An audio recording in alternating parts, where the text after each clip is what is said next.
Olá, bem-vindos a mais um Pod das Raquéis. Hoje estamos com minha querida, a professora Heloísa. Seja bem-vinda. Obrigada. Gostaria que você se apresentasse para a gente.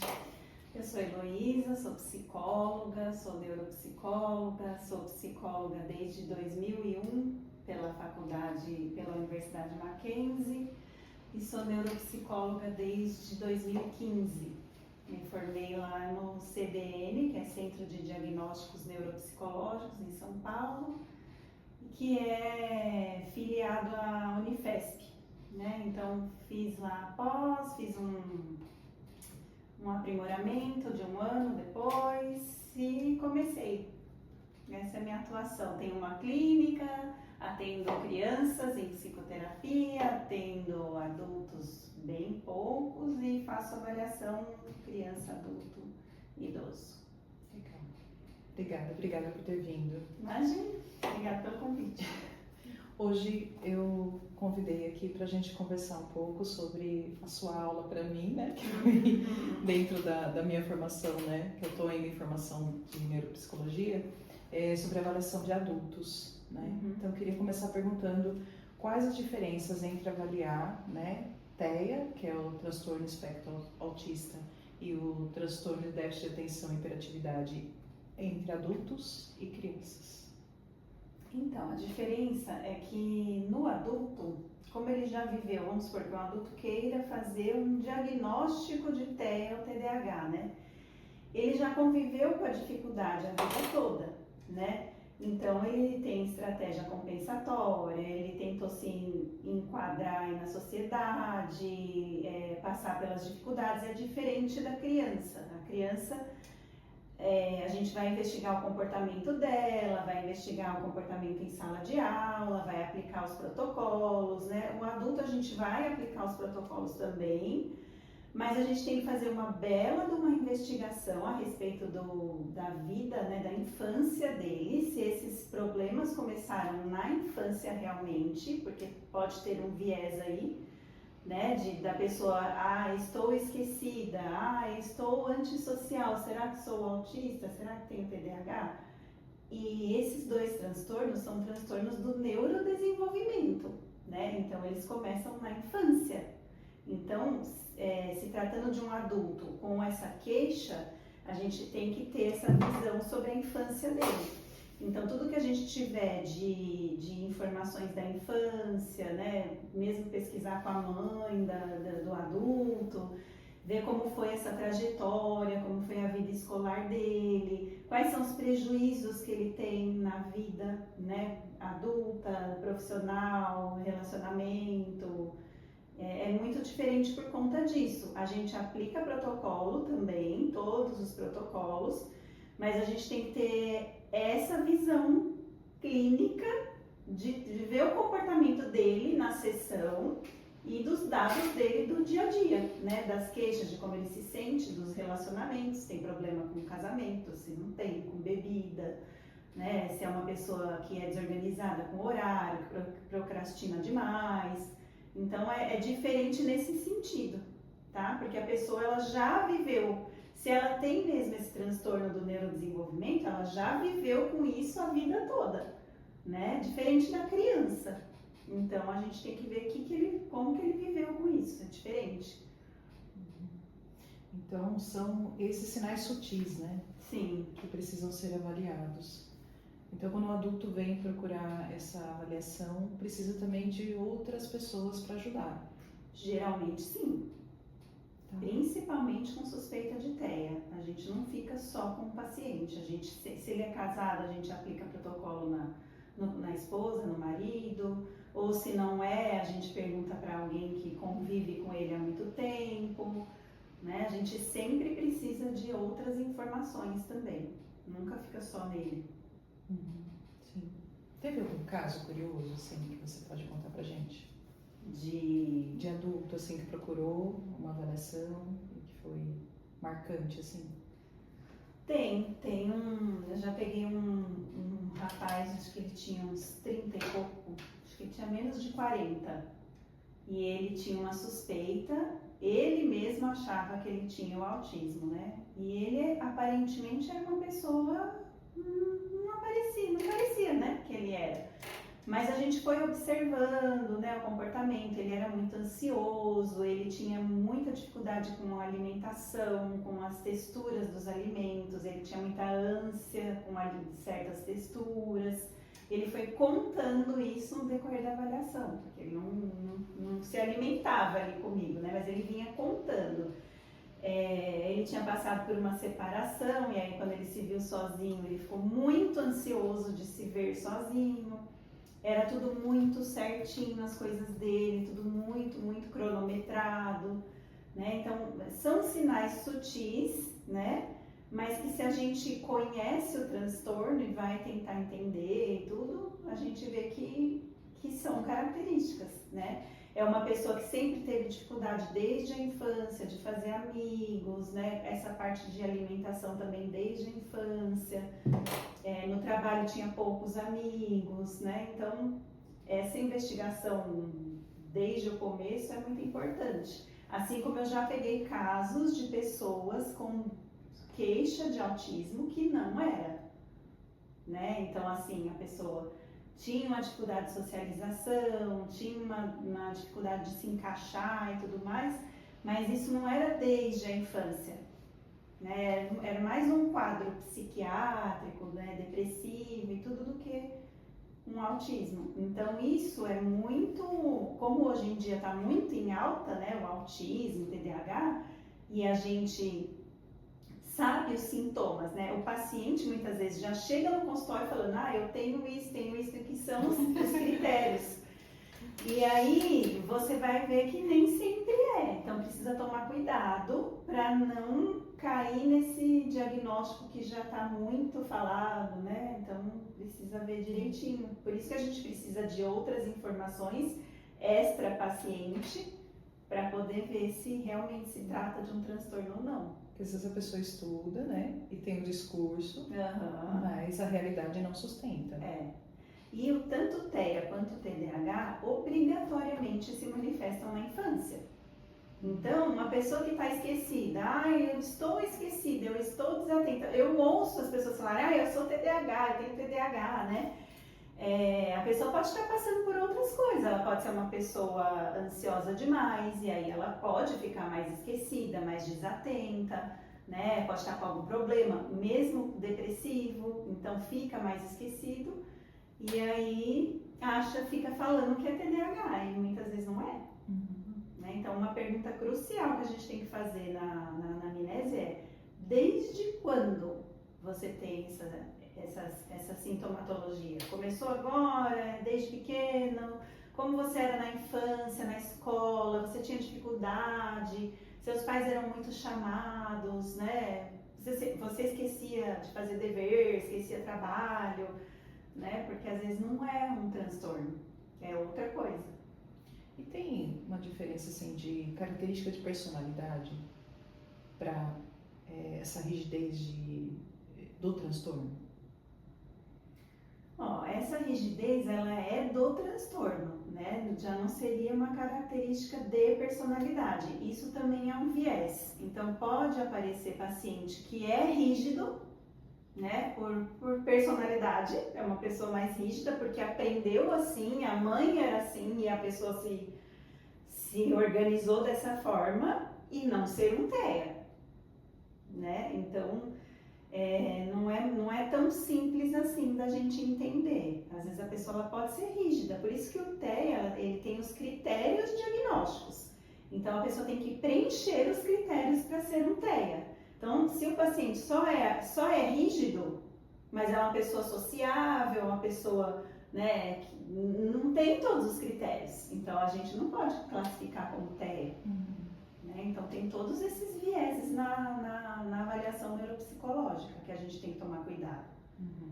Então, que nem a gente vê aí hoje em dia, né, muitos recursos tecnológicos para avaliação, que são as plataformas, as inteligências, né, artificiais, que ajudam, né, a pessoa, por exemplo, recém-formada, que vai lá e faz a avaliação, joga tudo lá na plataforma e sai. Só que a pessoa não tenha o olhar clínico, né? Esse entendimento. Aí tem que ter, né? Senão fica muito quadradinho, uma coisa que não é. Cada um é cada um. O espectro autista é um espectro. Então a pessoa ela pode ter alguns sintomas, não ter todos, né? Então é bem complexo, é muito mais complexo do que a gente vê ali, né? Igual o paciente chegar, porque eu tenho isso, eu tenho TEA, né? Eu tenho certeza que vai dar. E às vezes não dá. E aí o paciente, já aconteceu comigo, do paciente brigar, ficar bravo comigo porque não deu TEA. Né? Falar que eu falei que não bom deu. Que não deu, né? Ele não quer. Então, Que bom. e aí falou, que Não eu acho que não, não. disse que não deu TEA. Eu falei, não foi eu que disse, né? São os dados, né? Os achados da sua avaliação não indicam um quadro de TEA, né? E, assim, o que está acontecendo muito hoje em dia é isso, é a internet, o Google, a inteligência artificial, as pessoas olham, eu tenho isso, tenho isso. E pode confundir muito com o transtorno de toque, né? Sim. Muitos pacientes que têm toque pontuam no instrumento de TEA por conta disso, né? Porque tem uma rigidez, tem uma inflexibilidade, tem uma dificuldade de relacionamento e aí acaba pontuando. É outro viés também, que aí você tem que avaliar se isso surgiu na infância, desde quando, né? Como que era antes e tudo, para não se confundir no diagnóstico. Sim. Hoje em dia, infelizmente, a gente vê muito paciente com diagnóstico errado. Sim. Que a pessoa tem aquela ansiedade, né, por manter tudo organizado e confunde com essa rigidez cognitiva, né? De tem que ser do meu jeito, e, enfim. É uma linha muito fina, né? Muito mesmo. E a gente tem que tomar cuidado porque são vidas, né? Então, se a gente dá um diagnóstico errado, a pessoa, né? Eu tenho isso e de repente ela não tem. Então, Sim. precisa ser muito bem feita a avaliação, muito bem pensada. Por isso que a gente precisa muitas vezes de supervisão, né? De discutir caso, pedir aquele tempo para o paciente depois que faz toda a testagem, né? Agora eu vou te pedir um tempo, uns 15, 20 dias para poder fazer a correção, fazer o raciocínio. Porque é o que eu falei nas aulas, né? A hora que você mais trabalha é a hora de raciocinar mesmo. Você vai juntar as queixas dele com o que você observou, com os dados quantitativos que você tem, para você poder fechar. É a hora que você mais trabalha. E a hora mais essencial, né? Que é a partir daí que você define, né? E pode ali direcionar toda a vida da pessoa, né? Porque a hora que você aplica o teste, corrige o teste, interpreta o teste, é meio que uma aprendizagem que você fez, né?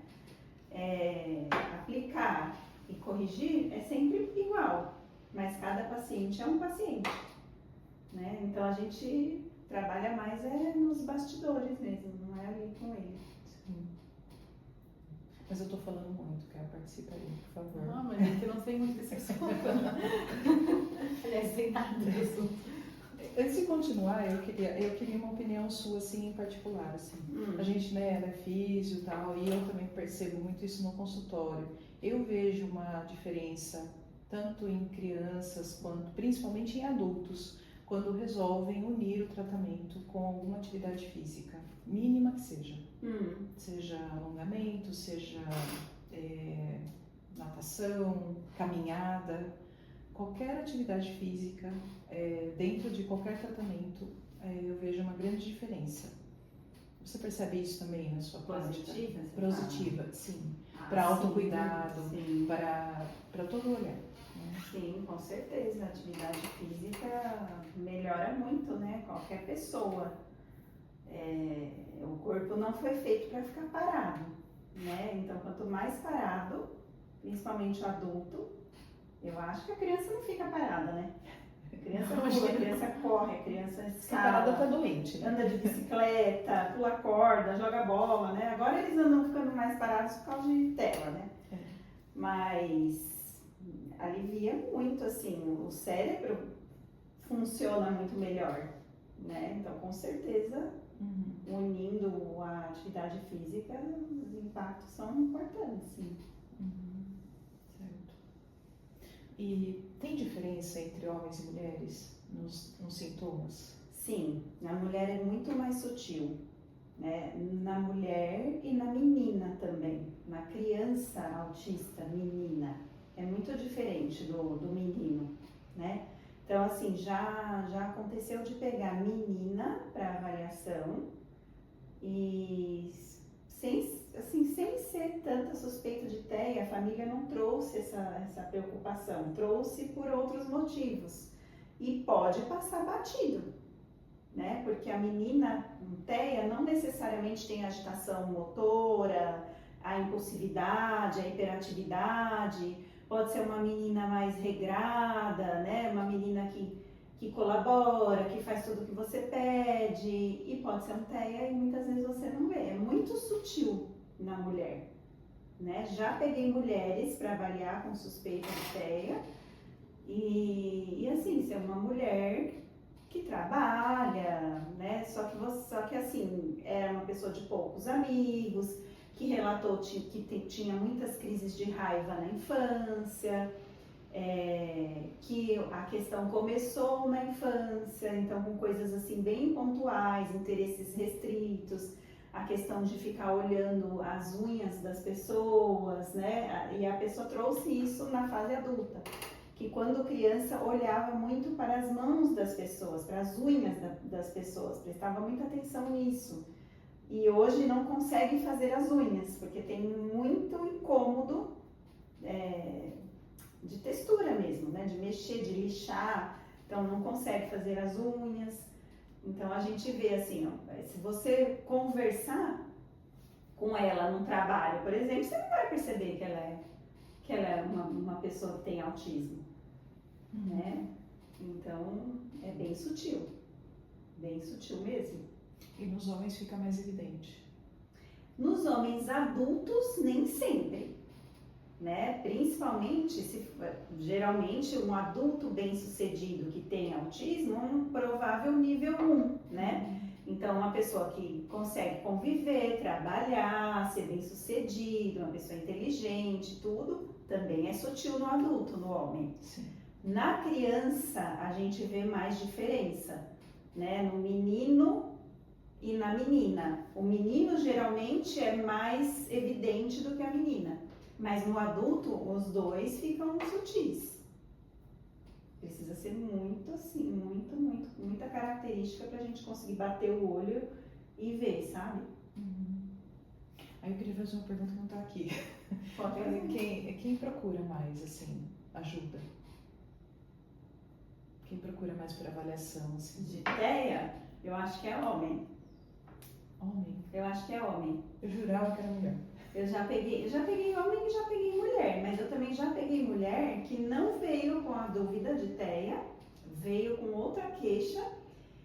E 2 vezes aconteceu isso, de 2 mulheres muito, assim, parecendo ser TEA, né? E chegou a me deixar em dúvida, porque eram pessoas muito sem habilidade social, pessoas que não casaram, não tiveram filhos. E aí, quando eu fui investigar mais a fundo, eram quadros mais psiquiátricos, né? Pessoas muito depressivas, mas não tinha impacto na infância. Na infância, adolescência, era tudo bem. Isso foi ficando depois de um tempo. Então aí a gente já vê que não é, porque o autismo ele vem da infância e o TDAH também. Então aí a gente consegue descartar. Porque deixando claro, né? Os dois são transtornos de neurodesenvolvimento. TEA e TDAH são transtornos do neurodesenvolvimento. Então, se não acontecem no desenvolvimento, tá descartado. Geralmente sim. Por exemplo, já peguei também paciente que veio para avaliação, mas o paciente não falava que ele poderia ter TEA. Ele veio porque a psicóloga dele mandou ele fazer uma avaliação. Mas era um jovem, acho que até contei na aula dele, era um jovem bem estranho, assim. Quando você batia o olho, você falava, nossa, pode ser que ele seja um TEA. E confundiu muito, porque ele não era um TEA, ele era um paciente psiquiátrico, provável esquizofrênico. Então, assim, também existe essa possibilidade da gente confundir, né? E ele era um menino que tinha muita crise de ansiedade na infância, ele não conseguia se relacionar no colégio, porque ele achava que todo mundo estava falando dele, ele acreditava que todo mundo estava falando dele, né? E não é típico de TEA isso. Né? Então, são coisas que a gente tem que pegar, assim, minuciosas mesmo, a gente tem que perguntar bastante. A anamnese é uma das partes mais importantes da avaliação. Que você tem que investigar de onde vem, desde quando vem, como eram. Então, tinha muita crise de ansiedade na infância. Ah, tá, como? Não é assim, você tinha, tá, e aí passa para a próxima. Não, como eram essas crises? Você só tinha sintoma? Não, eu acreditava que a pessoa estava falando mal de mim. E tem paciente que acredita e aí fica agressivo, bate tudo, porque acredita mesmo que a pessoa está falando mal. Isso não é do autismo, né? Então tem que investigar bem mesmo. Porque o autismo supõe-se alto, né? Então ele se embota, né? Ele não vai para o confronto. Não. Muito interessante. Eu já peguei também paciente mulher, assim, de 20 e poucos, que tinha diagnóstico de bipolaridade. Veio fazer terapia. E ela tinha uma fobia social importante. Não conseguia falar, fazia faculdade, não conseguia falar nada na sala de aula, não interagia, não tinha amigas. E no fim a gente foi descobrir que ela era TEA. E foi uma coisa assim que ela também foi achando, né? Porque como eu só fazia as sessões com ela, e as sessões com ela inicialmente era online, tinha que ser de câmera fechada. Ela não abria a câmera. Aí depois ela foi abrindo, hoje ela abre. Mas ela falava que ela começou a ter queixa de que ela planejava o dia dela certinho. Vou acordar, vou para a faculdade, quando eu voltar eu vou almoçar, vou treinar na academia, vou ver meu namorado, porque ela tinha um namorado, vou cuidar dos meus bichos, porque ela tem os bichos, vou fazer tal. Era assim no dia dela. Se uma coisa saísse desse programa, ela se desconfigurava inteirinha, o resto do dia. Ela não conseguia voltar para fazer o que ela tinha planejado, né? E quando ela tinha que interagir muito, por exemplo, tinha que fazer trabalho em grupo, ela ficava exausta, parecia assim, tinha passado um caminhão em cima dela, ela tinha que dormir quando ela chegava em casa, porque é um esforço muito grande para adultos com TEA, quando eles se forçam a serem sociais, a ter uma vida normal, entre aspas, como todas as pessoas têm, eles sentem esse esgotamento mesmo. Né? E aí a gente começou a ver isso, que ela tinha essa inflexibilidade, que ela tinha essa exaustão quando ela tinha que se expor mais ou se relacionar mais.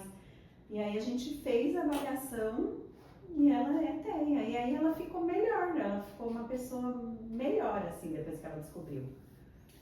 É porque é importante, né, o diagnóstico nesse ponto, né, para falar, tá, eu tenho isso, então ando por aqui, né? Saber que norte, né, que caminho tomar, né? Porque ela sofria muito por não conseguir se encaixar, né, não conseguir ser como as meninas da idade, né? Então ela acabou ficando mais tranquila, né?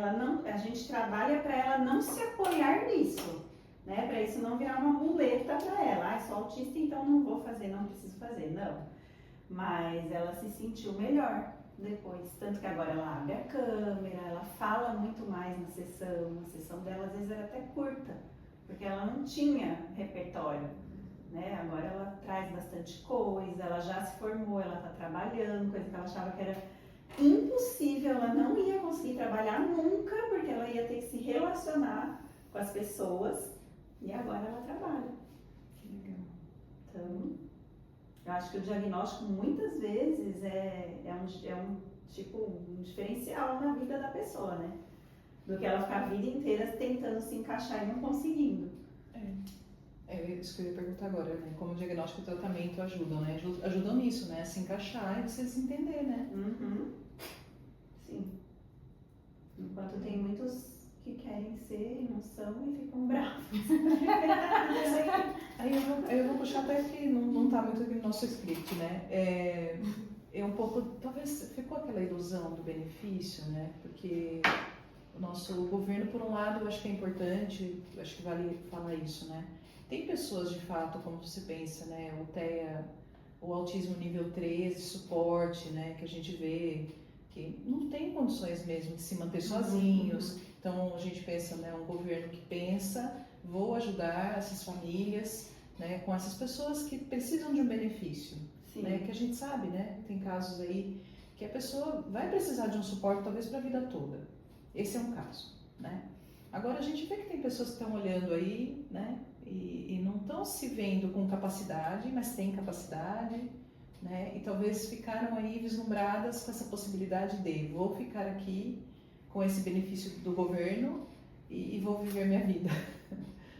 Será que não foi aí que ficou uma ilusão? Pode ser.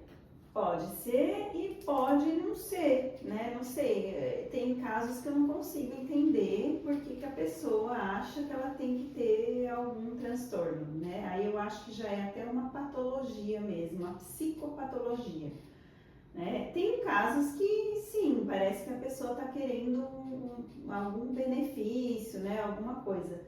Mas tem casos que não, e a pessoa fica frustrada porque não teve o diagnóstico, né? Então, que na verdade, assim, na avaliação a gente não fala assim, né? A gente não dá o diagnóstico, a gente não bate o martelo, né? A gente só levanta a possibilidade, né? De ter, tem traços característicos, enfim, e pede para a pessoa passar no médico, né? Mas não sei, tem paciente que, eu acho que esses pacientes que ficam muito, muito bravos porque não tem o transtorno e a gente percebe que não é uma questão financeira e tudo, não sei, aí a gente já pensaria numa psicopatologia mesmo. Porque há outros ganhos, né? Nem sempre é um ganho financeiro. São os ganhos, outra coisa, acho que é importante explicar, né? Existe avaliação neuropsicológica, mas o psicólogo ele não bate o martelo, né? Acho que é importante explicar isso, né? Como funciona. A gente, muitas vezes também, a avaliação ela não chega num diagnóstico. Já aconteceu de fazer avaliação, a gente consegue ver quais são as facilidades do paciente, quais são as dificuldades, qual área ele é melhor, qual área ele tem mais dificuldade, mas a gente nem sempre chega num transtorno, né? Às vezes não chega, a gente só descreve, você tem facilidade nisso, dificuldade nisso, precisa trabalhar melhor isso e tal, e não chega num diagnóstico. Às vezes a gente chega, né? A gente consegue chegar numa hipótese diagnóstica, mas a gente não fecha, a gente não fala assim, olha, diagnóstico fechado, pronto, você tem isso. Né? Eu sempre, pelo menos eu sempre coloco no laudo que o paciente tem características compatíveis com transtorno tal e tal e sugiro uma avaliação médica, né? Tanto que, porque se ele precisar de um laudo para conseguir uma aposentadoria, para conseguir afastamento do trabalho, alguma coisa assim, não adianta. Ele tem que ser médico, então, assim, as escolas andam aceitando um pouco melhor os nossos laudos. Então, quando tem uma criança, por exemplo, que tem um quadro compatível com TDAH, e daí a gente coloca que a criança se beneficiaria sentando mais à frente, tendo um pouco mais de tempo para fazer a prova, por exemplo, a escola às vezes pega esse laudo e já se organiza para fazer. Tem escola que ainda pede um laudo médico, mas tem outras escolas que com o nosso laudo eles mesmos já fazem as adaptações que precisa, sabe? Mas se for para emprego ou essas coisas, precisa ser um CRM. Então... eu entendo que para os órgãos em geral, precisa o médico validar, né? A gente entra como um complemento, né? A nossa avaliação como psicólogo entra como um complemento. É. O que é diferente da sua área, né, como físio. Sim, no nosso conselho, o CREFITO, a gente consegue fazer bastante laudo. Não tem necessidade de tanto o médico, dependendo da área, né? Então, eu recebo muito encaminhamento para avaliação como exame complementar. Então, principalmente no adulto. Chega um adulto no médico, geralmente eles vão primeiro no médico, né? Porque estão esquecidos, estão achando que estão com problema de memória, tudo vão no médico. Daí o médico pede exame de imagem, aquele check-up todo e pede a avaliação neuropsicológica.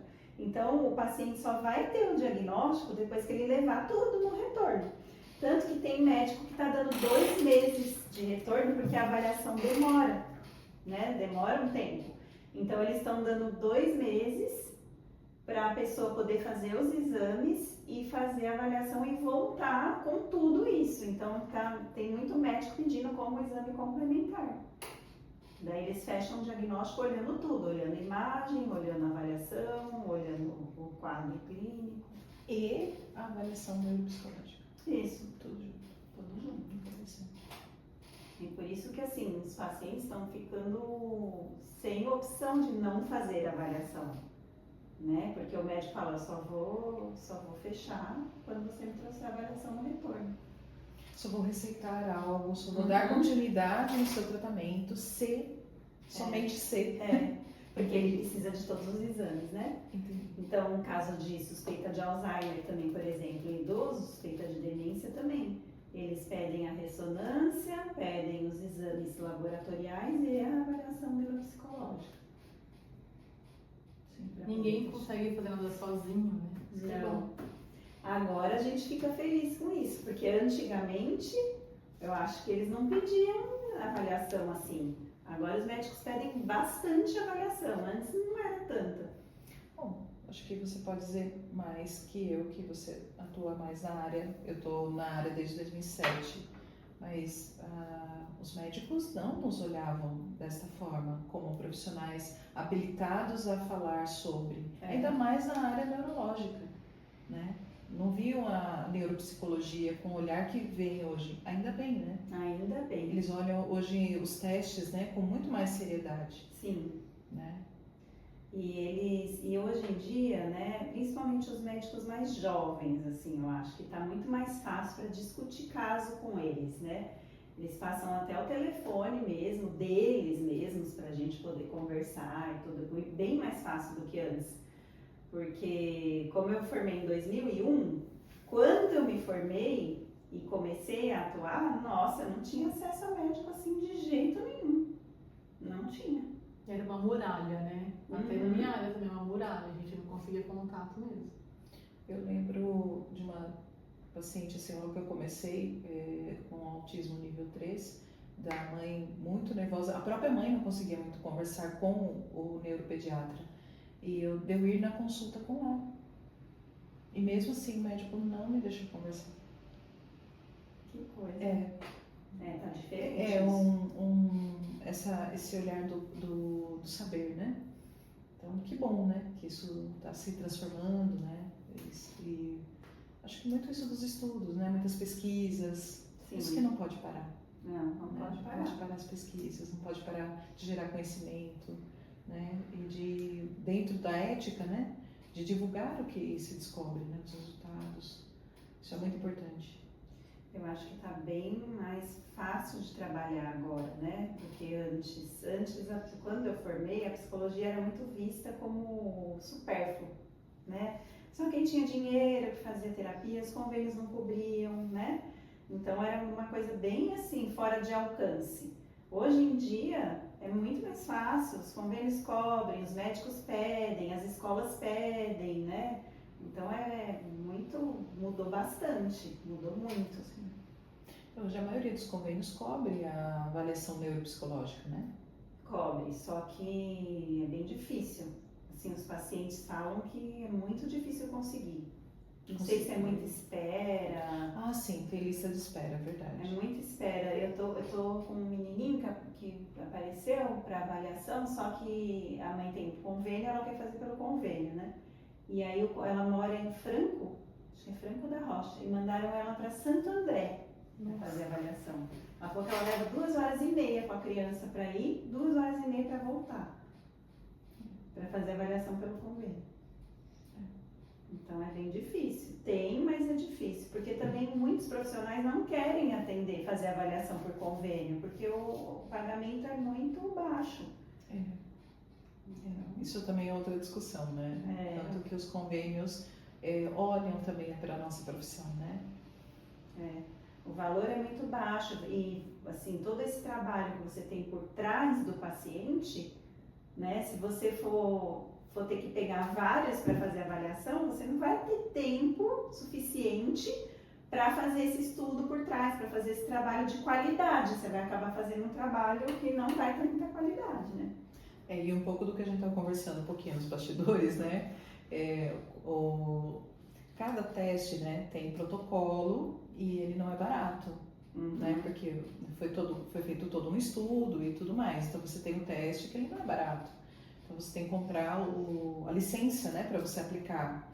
Então há todo um custo para o profissional, né? Então tudo isso tem que ser colocado. Né? O teste, o protocolo não é barato, o teste não é barato, o curso do teste não é barato, né? O tempo que você fica trabalhando nos bastidores do paciente também é um tempo longo, né? Que você tem que ficar sem atender para poder trabalhar. Então, não é uma coisa que... Nossa, tem paciente que fala assim, meu Deus, custa tudo isso, né? Então, a pessoa se assusta com o valor, mas o trabalho não é um trabalho simplesinho, né? E às vezes o convênio não percebe isso, né? Não. Que ele está repassando, mas o profissional tem que investir tudo isso, né? E é uma pena, porque quem perde são os pacientes, né? Eu não sei se na sua área é assim. Como que o convênio age com a físio? Em relação ao financeiro, Isso. é também a mesma coisa que a psicologia. É bem inferior também. Bem pouco, né? Bem pouco. E vocês também têm que investir muito material, né? Assim, Sim, cada um no seu, né? No seu consultório, assim, eu quero... Vocês têm aparelhagem, né? Na fisioterapia sim, né? Uhum. Daí tem que cada um, exemplo, eu quero montar meu consultório, então eu tenho que comprar os meus aparelhos para atender os meus pacientes. Bom, das minhas perguntas acabaram. Agora eu amo o que faço por... Olha, é como eu já falei em outra vez que me perguntaram, por que eu escolhi a psicologia? Primeiro eu escolhi a psicologia, né? E eu falo que eu acho que é a psicologia que me escolheu, na verdade, porque eu sempre gostei de cuidar, sempre me interessei pelas falas, né, das pessoas, o porquê das coisas, né? E aí quando eu fui me direcionando para essa área de neuro, é uma vontade de saber como funciona o cérebro, como que funcionam as emoções dentro do cérebro da pessoa, o que está acontecendo ali para ela estar manifestando aquele comportamento. Isso é muito, no meu entender, é muito interessante, né? Então, eu acho que eu amo mesmo o que eu faço, porque enquanto eu estou trabalhando, eu não vejo a hora passar mesmo. É um prazer, né? É um prazer. Assim, até quando eu estou estudando e fazendo em casa as correções, os laudos, é muito gostoso você conseguir entender, né, juntar essas informações, ou seja, fazer mesmo esse raciocínio, entender o que gera aquela queixa, né? Então, para mim, eu faço porque eu preciso, mas eu faço também porque eu gosto. E eu acho que a melhor coisa que tem é a gente trabalhar com o que gosta, né? Porque aí a gente não sente nem que tá trabalhando. Sim. Né? Então, pra mim, eu nunca falo, tem que trabalhar. Não. Eu vou porque eu tô ali porque eu gosto mesmo. Bom. Bom. Graças a Deus eu tenho essa realização, assim, profissional. Bom, eu digo por mim que isso me contagia.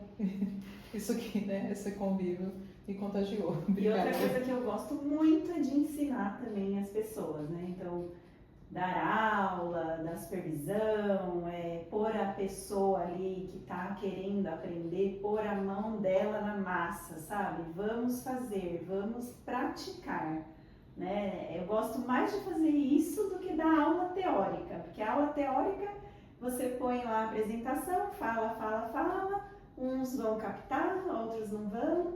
Agora, quando você pega o teste, leva lá e fala, aplica, vamos ver como que é. Aí é mais gostoso ainda. Eu adoro fazer isso. Então, quero entrar mais nessa área de ensino e aprendizagem, sabe? Até pelo tempo que eu já estou na área. Sim, é porque é conhecimento, né? Você tem tranquilo. Foi muito bom. As aulas eu gostei muito. Ai, O duro foi responder os testes, né? Que a gente aplicava um no outro, como era difícil responder. né? Mas eu acho que o jeito mais fácil de aprender é assim. Sim. Porque quando você erra, você não esquece mais aquilo quando você erra, né? E aí quando você vai aplicar com o seu paciente, você lembra que aquilo ali não pode fazer, porque você fez e foi corrigido. Então você vai fazer certo, né? É melhor você errar com seus colegas ali na aula do que errar com o paciente, né? Sim. Eu sempre falo que o problema não é errar, o problema é o que você faz com ele, né? Exato. Mas muito bom. Bom, queria então que você indicasse, né, sua clínica, seu trabalho, seu arroba, pra gente te seguir. Meu arroba é Neurosapiens Jundiaí. Eu tenho uma clínica aqui na Rua do Retiro, que tem atendimento psicológico, tem avaliação, neuroadulto, infantil, idoso. E tem uma psicopedagoga também, a Renata, que é minha parceira. E aí também um trabalho excelente que ela faz lá com as crianças. E aí é o nosso espacinho ali, é Neurosapiens Jundiaí. Legal. Legal. Obrigada, Pro. Eu que agradeço. Obrigada por ter vindo. Obrigada a vocês. E espero que aconteçam outras oportunidades, outros encontros como Com esse, certeza. da gente poder fazer essa troca. Muito legal. Obrigada. Eu que agradeço.